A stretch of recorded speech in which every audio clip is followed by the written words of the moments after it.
Senator Rex Patrick, Senator for South Australia, thanks for joining us on Flow. Good morning. You're at the Senate in Canberra today, but a few of your friends are missing this week. Oh, look, we've got, of course, a problem here in the ACT with the Delta strain and, of course, around the country with particularly New South Wales, but also Victoria. So it really does mean that we're prohibited or at least fettered in our travel, and as a result, we won't be seeing many members sitting in either the Senate or the House. But we do have remote facilities. Parliament will proceed.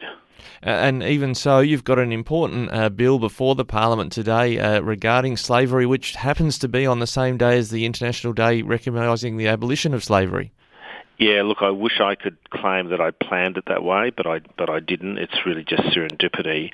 Look, this is a very important bill that I'm putting up today in the Senate that will ban the import of goods made from slave labour from anywhere around the world. That's good in that it basically means Australia doesn't support this abhorrent trade, but also it helps Australian businesses who would no longer have to compete with very inexpensive products made from slave labour.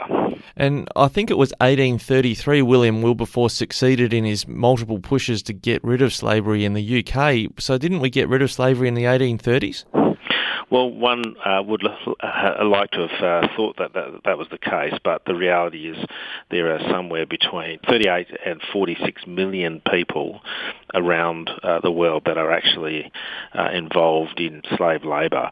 And it is a very harmful conduct, and it just has to be stopped. You know, it's 2021. There is no place for this anymore. China has been referenced with the Uighur population in Western China. Is that one area that would be affected if goods were coming from that part of China under what was considered slave labour?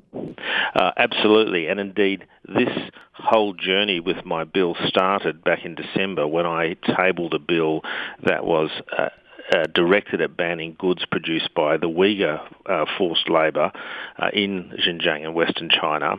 That went to a committee. The committee examined the bill and basically made the recommendation, a bipartisan recommendation, that we don't target Xinjiang and Western China, but in actual fact we broaden the bill to look at every jurisdiction. And so I withdrew the Uighur bill and have replaced it with a generic jurisdiction bill, and actually that is a much better proposition because it's much more has much greater effect right around the world.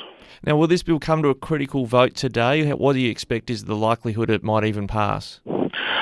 The bill will come to a vote today unless the coalition use any sort of tactics that they may have to prevent it going to a vote. I don't think they will. Look, it will pass in the Senate.